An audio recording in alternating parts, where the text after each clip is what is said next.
Buonasera a tutti e tutte, io sono Giulio Orsini della Fondazione Archivio Leonardi e ho il piacere questa sera di presentare la Erika Scava, che è la relatrice di questa prima lezione aperta, delle 4 che sono previste in programma. Le abbiamo chiamate lezioni aperte perché non ci piaceva risultassero come delle lezioni ex cattedra, quindi aperte nel senso che auspichiamo che ci sia, come sempre lo si fa, ma in particolare in questo caso, che ci sia da parte vostra poi un ritorno alla fine della relazione di Erika. E dicevo, è la prima delle 4 che sono collegate di fatto ai temi che vengono affrontati in ciascun padiglione del festival. Questa di stasera è legata, diciamo, al padiglione che è ospitato alla mostra che è ospitata nella casa studio di Cesare Leonardi, quindi saper vedere l'architettura, e poi ce ne sarà un'altra legata alle metamorfosi degli alberi che si trova a Modena Ovest Pavilion. L'altra progetto artigiano, dove il tema è progettare con gli alberi, e l'ultima è qui a Ovest Lab, la città, che il tema è la città degli alberi.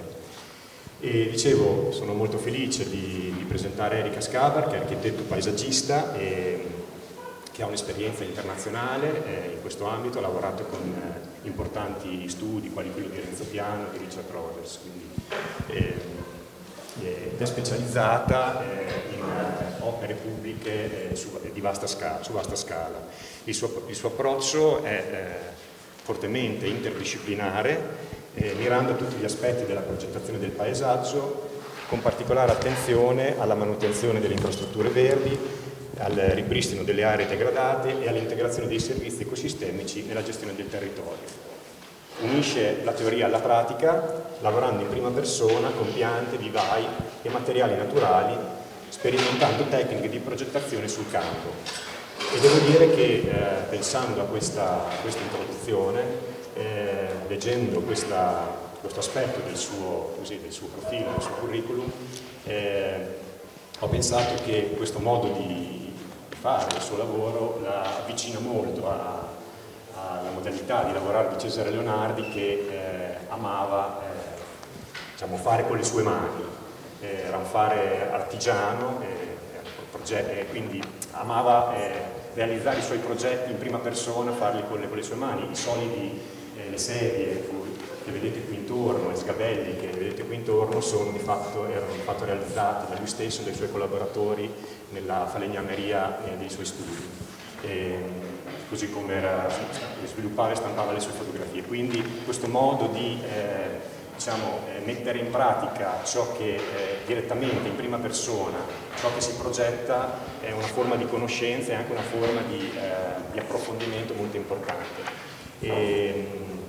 E quindi questo avvicina la figura di Erika a quella di Leonardo da questo punto di vista. E infine la voglio ringraziare, perché a nome anche di tutti gli organizzatori, i curatori del festival, perché l'abbiamo conosciuta alcuni mesi fa ed è stata molto, molto preziosa nel darci dei suggerimenti per l'organizzazione del festival, ma soprattutto per metterci in guardia da riuscire a trattare l'argomento alberi, che se ne parla in tanti modi, no? Forse a volte anche a sproposito, con atteggiamenti quantitativi, eccetera. Quindi ci ha messo in guardia dal fatto di capire bene che cosa volessimo dire, quale messaggio volessimo dare attraverso l'organizzazione di questo festival. Quindi la ringrazio davvero di essere qui, ringrazio voi di essere presenti e le lascio la parola.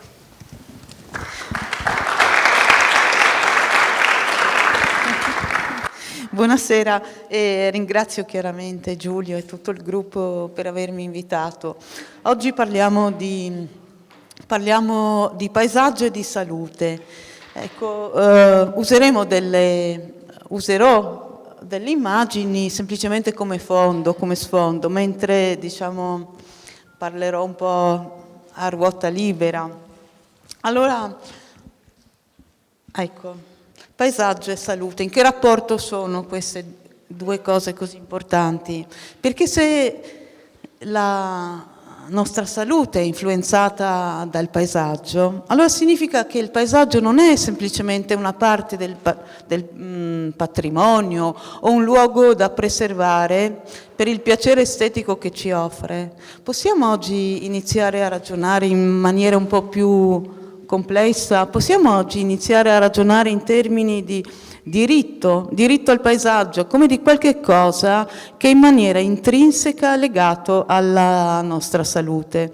Chiaramente si tratta di un tema molto vasto e complesso, che qui inizieremo, c'è semplicemente l'intento è di aprire una riflessione, non di più, perché come dicevo è molto vasto il tema. E l'intento è di aprire una riflessione su come questa costruzione, che è al contempo artificiale e naturale, il paesaggio, possa da un lato non solo influenzare, diciamo, il benessere e la salute, ma ci può aiutare a comprendere la stessa nozione oggi di salute e di benessere. Bisogna che partiamo un po' da lontano, perché è un concetto di, come dire, di ampio respiro.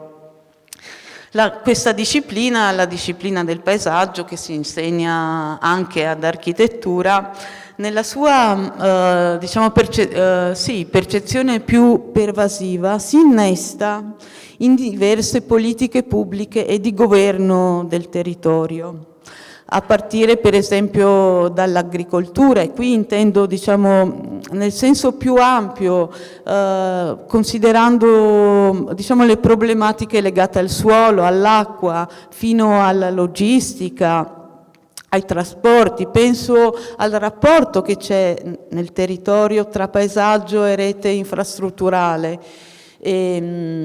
L'accessibilità, per esempio, che non è solo una questione fisica ma anche culturale e sociale. Penso all'infrastrutturazione verde del territorio, che l'infrastrutturazione, appunto, come dire, verde del territorio, che oggi è chiamata, diciamo, a causa della crisi, a rispondere alla crisi ecologica con una serie di azioni di adattamento innanzitutto.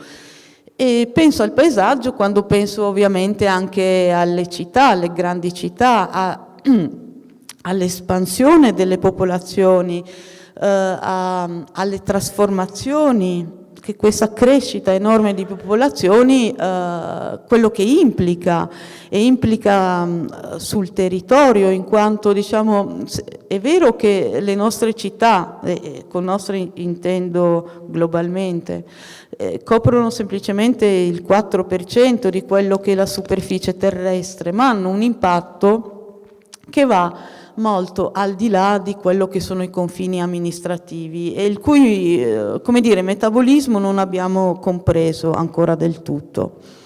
Diciamo, in questo contesto nel quale viviamo, in tutto questo si colloca il paesaggio in maniera, come dicevo, trasversale. Perché? Perché questa disciplina, per sua stessa natura, svolge un ruolo di connessione, lega le parti in un rapporto sia spaziale che, diciamo, anche chiaramente temporale. Ecco, questo. Cosa succede un po' oggi? Purtroppo oggi questa parola paesaggio, come la parola anche natura, che è una parola molto bella, viene usata molto poco nel lessico contemporaneo e viene molto spesso sostituita da un termine, dall'onnipresente termine ambiente. Ma bisogna che facciamo molta attenzione qui, perché ambiente è un concetto di tipo fisico-biologico, attenzione, mentre il paesaggio è un concetto di tipo relazionale. Significa che tra paesaggio, tra ambiente, cultura e percezione c'è una rete di influenze reciproche, così che un ambito non può non influenzare l'altro senza essere a sua volta influenzato. Le cose dunque sono in relazione per il paesaggio e questo non succede per l'ambiente. E credo che diciamo, al giorno d'oggi purtroppo succede che diciamo, questo divario tra quello che è il campo di azione del paesaggio e il campo di azione dell'ambiente, che dovrebbero, come dire, proprio per definizione venirsi incontro, si stanno spesso allargando, provocando anche diciamo, degli interrogativi in ambito giuridico.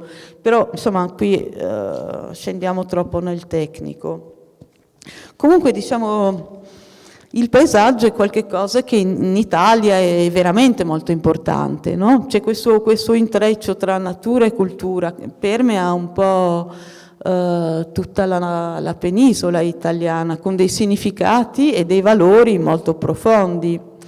Tant'è che diciamo il termine, la nozione di paesaggio è presente anche nella Costituzione italiana, tra gli articoli fondamentali, all'articolo 9, in interconnessione con appunto la cultura e la ricerca, il progresso. Ed è molto interessante che già la Costituzione veda questa interconnessione.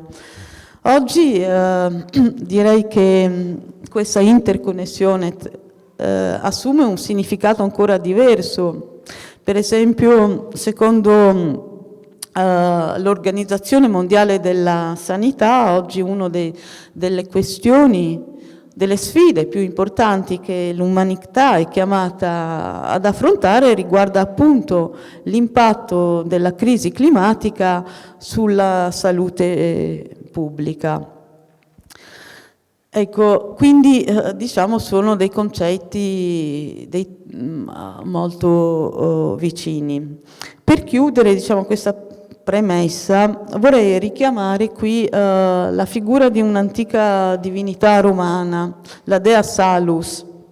La Dea Salus soprattutto come veniva intesa in epoca augustea, Salus Publica.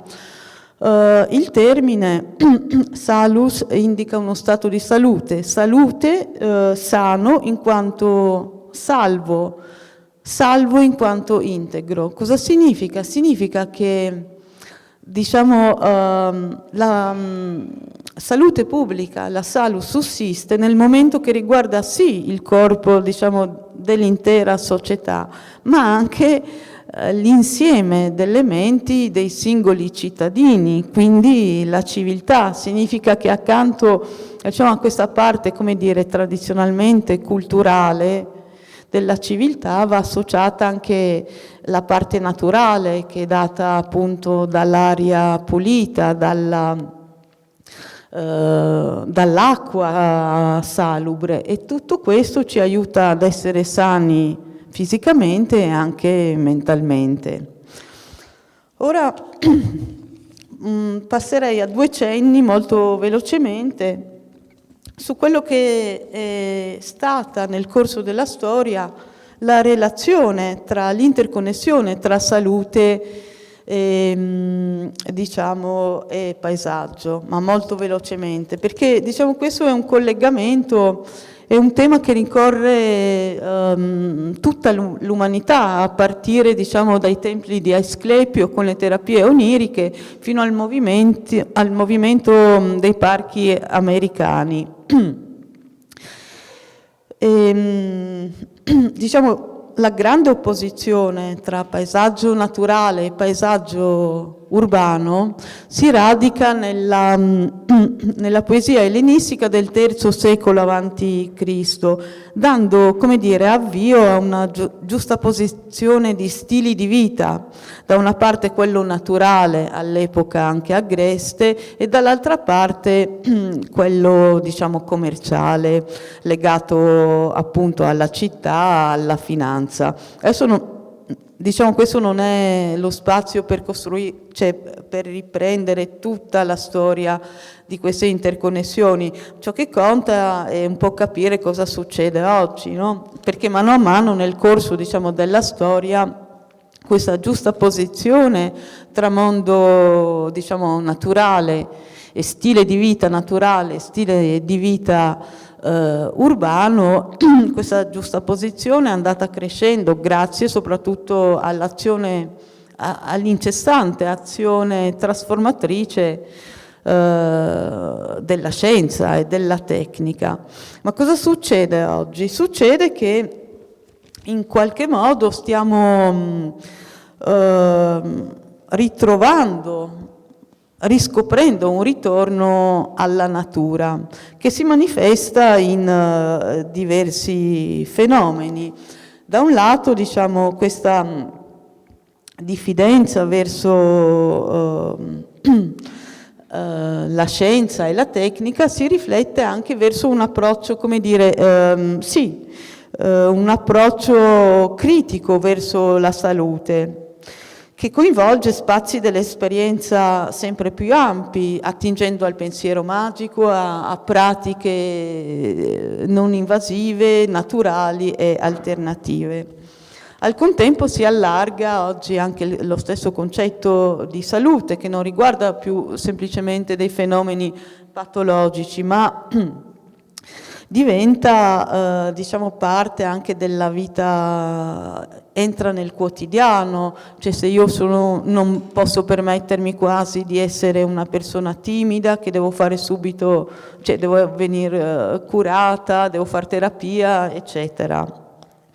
Inoltre c'è un terzo fenomeno oggi molto importante che riguarda, a mio avviso è questo, che riguarda la diffusione che è veramente intensa, di alcuni termini che sono entrati nel linguaggio di tutti i giorni, che sono messa in sicurezza, prevenzione del rischio, riduzione del rischio, è qualcosa che oggi è molto presente, ne parliamo tantissimo. Appunto questa consapevolezza del rischio, unita diciamo allo stallo che chiaramente la crisi prima sanitaria e climatica e oggi purtroppo le guerre hanno come dire comportato, cioè hanno bloccato diciamo i processi decisionali dei governi, sicché provocano un fortissimo turbine di smarrimento, ma la centralità di questi temi, questo smarrimento è già presente da anni ed è evidente non solo nelle politiche diciamo pubbliche ma anche nella psicologia collettiva, e questo oggi mette in dubbio questo nostro profondo bisogno di sicurezza, di stabilità in risposta appunto a questi eventi che sono imprevedibili e che possono minacciare diciamo sia la nostra esistenza che quella delle generazioni future. Dunque, in contrasto oggi a questa perfettibilità umana progettata, riscopriamo la contingenza casuale della natura che si rivela pura e fertile. Ma bisogna che facciamo qui, a mio avviso, un po' di attenzione, perché la natura idealizzata sembra diventare un luogo, questa natura così buona, un luogo intimo e puro dove diciamo poter in qualche modo ritrovare appunto l'autenticità, quella purezza che abbiamo perduto, e la natura stessa ci promette di rimarginare questa, adesso diciamo la faccio un po' breve perché non abbiamo tantissimo tempo, questa frattura che si è creata con la rivoluzione industriale appunto tra uomo e cosmo. Diciamo questo profondo subbuglio emotivo che stiamo vivendo, congiunto a questa crescente domesticalizzazione della natura, che fino a 100 anni fa era assolutamente impensabile, questo porta facilmente a una mitizzazione oggi della natura e quindi un'eccessiva enfatizzazione dei lati, degli aspetti positivi della natura nelle pratiche quotidiane, negli stili di vita, nella retorica politica, nei linguaggi estetici, può facilmente tradursi in una semplificazione, in una perdita di quello che sono della complessità e delle interconnessioni di cui abbiamo bisogno appunto per riformulare questo rapporto tra natura, paesaggio e salute. Ecco, sorge pertanto l'interrogativo che non stiamo ancora una volta, come in passato, rischiando di rinvenire una visione antropocentrica del mondo, ricollocando l'uomo al centro dell'universo, con questa nostra relazione privilegiata con la natura. Per fortuna c'è anche chi pensa un po' diversamente, e qui intendo One Health. Diciamo, l'idea che il benessere individuale sia direttamente connesso al benessere della terra è qualcosa che affonda nella tradizione delle società locali questa idea è caratterizzata da un approccio di cura innanzitutto, piuttosto che di dominio del pianeta. Comunque, ciò che conta oggi è che, come dicevo prima, secondo l'Organizzazione Mondiale della Sanità, una delle sfide più importanti che dobbiamo affrontare riguarda appunto l'impatto della crisi ecologica sulla salute pubblica. Ora, questa emergenza chiaramente mette in discussione le stesse definizioni di salute e mette in discussione la gestione dei sistemi sanitari. In particolare questo approccio antropocentrico, tradizionalmente antropocentrico, che pone l'essere umano al centro dell'attenzione medica, viene messo in discussione e ampliato alla luce soprattutto di questa interconnessione fondamentale tra la nostra salute e l'equilibrio ecologico del pianeta. Il concetto infatti di One Health, un'unica salute per tutto il pianeta, del 2009, ci spinge a riconoscere un'interconnessione, una connessione tra esseri umani, animali ed ambiente. E questo è un cambiamento che implica una prospettiva diversa, rivoluzionaria, perché per la prima volta, diciamo, tutte le forme di vita hanno bisogno della stessa, sono uguali e hanno bisogno della stessa attenzione, no? In questo senso l'ambiente non è più uno sfondo, diciamo, passivo, ma diventa un agente dinamico che interagisce con la nostra salute in forme complesse e multifattoriali. Cioè, l'ambiente interagisce nella misura in cui noi interagiamo sull'ambiente. Ecco, quindi in ambito sanitario si inizia a ragionare in termini di adattamento. Il termine di adattamento, applicato chiaramente alla sanità pubblica, rappresenta un passo in avanti per comprendere, diciamo, gli impatti negativi dell'ambiente sulla salute. Si tratta di strategie che sono orientate a mitigare e a gestire le vulnerabilità, le emergenze.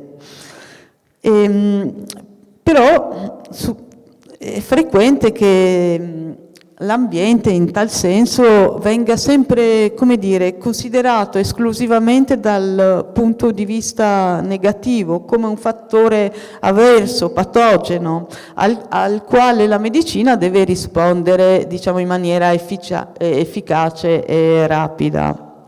Sono spesso strategie di tipo reattivo, che diciamo che si focalizzano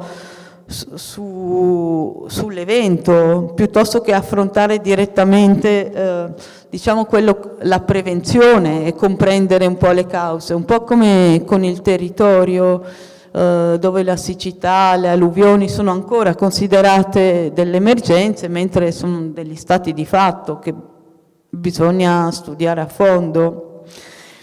E pertanto sorge una domanda: è possibile oggi riflettere su una concezione più complessa di ambiente, che non si identifichi necessariamente ed esclusivamente con il cambiamento climatico o con un fattore patogeno?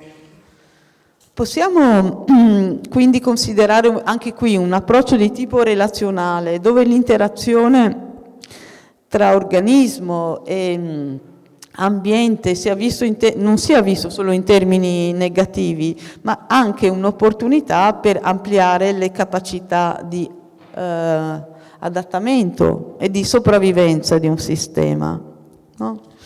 Cioè, per esempio, io mi occupo di edilizia sanitaria, anche di parchi sanitari, e ci sono sono così chiamati, sono dei giardini terapeutici, dove per una serie di concomitanze sfortunate, una serie di fattori biologici, fisici, culturali e sociali, si organizzano questi spazi e sono atti a preservare e a migliorare la salute. E spesso, dovendoli disegnare, mi chiedo: ma non sarebbe possibile ampliare questa idea al contesto di tutti i giorni nel quale viviamo, il mondo nel quale viviamo, piuttosto che a questi momenti di effimera durata? Ecco, per fare questo, voglio dire, perché ciò che conta è sviluppare e portare avanti una politica che spieghi anche gli aspetti, come il paesaggio possa influenzare la salute. Ecco, per fare questo è importante anche ridefinire qualcosa anche nella disciplina del paesaggio, attualizzare il pensiero della disciplina. Da un lato perché oggi abbiamo una disponibilità di dati da un punto di vista quantitativo e qualitativo che ci dà un valido supporto nella pianificazione del territorio, ma implica anche la necessità di una profonda integrazione tra le diverse discipline. C'è bisogno di comunicazione. Le relazioni di scala, siano quelle spaziali che temporali, non sempre seguono dei modelli lineari. La frammentarietà rende complicata la transizione dal generale al particolare, e spesso quello che sono le discipline tradizionali non sempre sono capaci di rispondere con degli strumenti adeguati. Quindi, per un pianificatore del territorio diventa anche difficile generalizzare, no? Comprendere quello che effettivamente è essenziale da quello che sono le variabili. Inoltre, quando parliamo di paesaggio, dobbiamo capire che si tratta di un'entità che è viva, in continuo movimento e in continua evoluzione, ed è percettibile in questa sua entità spazio-temporale, no? Perché si trasforma nel corso breve delle stagioni e nell'arco lungo della sua esistenza. Quindi si tratta di inserirsi in questo flusso di trasformazione, iniziando a pianificare per fasi successive, e sia spaziali che temporali, e soprattutto monitorando. Tutto ciò richiede linguaggi e competenze multi e interdisciplinari, quindi richiede una comunicabilità tra le diverse scienze, siano esse umanistiche che di tipo scientifico, parliamo di estetica e di ecologia. Ma in generale io credo che sviluppare un progetto di paesaggio non sia di fatto qualche cosa che si possa solo semplicemente fare, nel senso che la percezione del paesaggio è qualche cosa che si avvicina di più a una pratica, ad un approccio, ad un modo di vivere, piuttosto che come era, diciamo, in passato, nell'Ottocento, un oggetto da contemplare da lontano. Cioè il paesaggio non è solo la cartolina o la fotografia che mandiamo. Perché dico questo? Perché è una sorta di quasi tecnica di vita che ci rende consapevoli, ci deve rendere consapevoli della nostra appartenenza al processo naturale e ci deve mettere in luce la profonda interdipendenza con la natura nella quale oggi, come in passato, comunque viviamo. E questa competenza, cioè diciamo questa prospettiva ci consente di superare questa visione, come dicevo prima, puramente estetizzante del paesaggio, a favore di un rapporto chiaramente di codeterminazione, perché viviamo e costruiamo il paesaggio nel momento che lo viviamo. Ecco, questa è la grande novità. E questo grazie anche alla scienza e all'ecologia che abbiamo capito questo. E questo tipo di atteggiamento sicuramente ci aiuta a confrontarci con le incertezze, con l'inatteso, perché non possiamo pensare di addomesticare tutta la natura. E deve pertanto promuovere una maggiore convergenza tra i linguaggi e una maggiore comunicabilità.